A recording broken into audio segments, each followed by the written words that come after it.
Assalamualaikum warahmatullahi wabarakatuh. Perkenalkan, kami dari kelas 11 MIPA 2, saya Aditya Purgasyawan sebagai pembicara 2 dalam debat kali ini, serta rekan saya Haira Mustakina sebagai pembicara 1 dan Nasyo Eko Iva sebagai pembicara 3.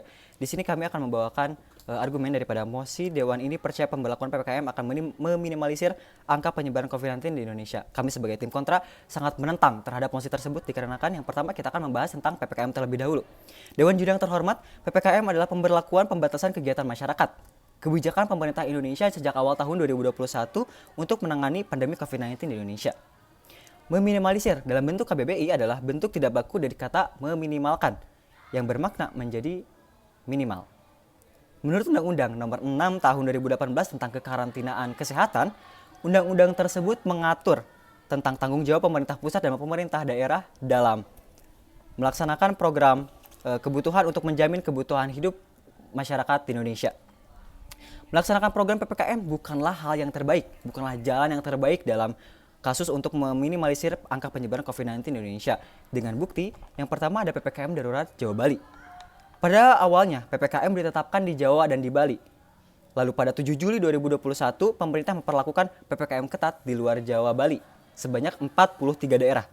Kemudian kasus COVID-19 di luar Jawa Bali meningkat, sehingga pada 9 Juli, pemerintah melakukan PPKM darurat di 15 daerah luar Jawa Bali. Dapat disimpulkan, kita bisa melihat dari situ, kasus COVID-19 di Indonesia meskipun sudah terjadinya PPKM, tetap meningkat. Dikarenakan ada banyaknya warga yang masih acuh terhadap PPKM ini, yang masih keluyuran keluar rumah, yang belum patuh terhadap prokes, segala macamnya. Di mana hal tersebut berbanding terbalik dengan Undang-Undang Nomor 6 Tahun 2018. Dikarenakan pemerintah Indonesia tidak menjamin kebutuhan warganya dalam PPKM berlangsung selama itu, yang mengakibatkan downside risk-nya perekonomian rakyat Indonesia. Nah, Dewan Juri yang terhormat, yang menyebabkan kebijakan PPKM pun harus diperpanjang hingga ke PPKM level 4 yang disebabkan karena tidak tertibnya masyarakat pada saat kebijakan PPKM berlangsung. Seperti salah satu kasus yang terjadi di restoran ternama di Jakarta, beberapa oknum restoran tersebut tidak memperlakukan kebijakan PPKM level 4. Dan masyarakat pun tidak memperlakukan kebijakan tersebut hingga akhirnya restoran tersebut diberikan sanksi oleh pemerintah dengan dicabut lisensi operasi hingga COVID-19 berakhir. Dari kasus tersebut bisa disimpulkan bahwa dengan adanya kebijakan PPKM pun tidak menutup kemungkinan untuk meningkatkan angka penyebaran COVID-19 karena akan sia-sia apabila masyarakatnya tetap tidak tertib dan tidak disiplin dengan PPKM tersebut. Sehingga kebijakan PPKM pun bukanlah cara yang efektif untuk meminimalisir angka penyebaran COVID-19. Dilihat dari PPKM, kita dapat disimpulkan bahwa PPKM level 1 sampai 2 angka COVID-19 tetap memuncak. Dikarenakan masyarakat yang tidak patuh terhadap pemerintah, serta masih banyak juga masyarakat yang tidak patuh terhadap prokes yang sudah diingatkan oleh pada pemerintah. Patuh terhadap prokes juga itu adalah salah satu hal yang wajib bagi masyarakat, sedangkan masyarakat Indonesia masih tidak patuh saat itu. Sedangkan angka COVID-19 di level 3 sampai 4 sudah mulai menurun per tanggal 30 September sebanyak 1.690 dikarenakan adanya vaksinasi.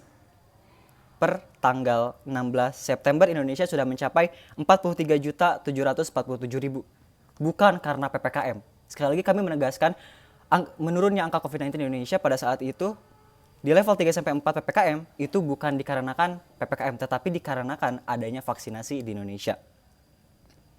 Yang kedua, adanya ketidakvalidasian data daripada pemerintah daerah dengan pemerintahan pusat. Dari data kematian terpaut 24%, perbedaan tersebut mencapai 19.857 kasus yang sudah terjadi di Indonesia. Nah, dari data tersebut kita bisa menyimpulkan turunnya angka COVID di Indonesia bukan dikarenakan adanya PPKM, tetapi dikarenakan adanya vaksinasi, serta adanya banyak penyuluhan serta efisiensi daripada influencer-influencer yang menjelaskan tentang pentingnya vaksinasi, yang mana lambat laun masyarakat Indonesia mulai tersadar akan pentingnya vaksinasi, bukan dikarenakannya PPKM.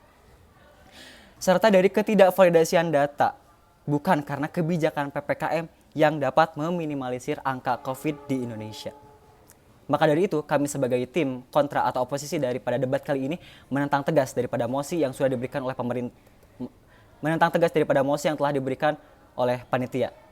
Saya Aditya Purgasyawan sebagai pembicara 2. Mohon maaf atas segala kesalahannya. Terima kasih. Wassalamualaikum warahmatullahi wabarakatuh. Dadah.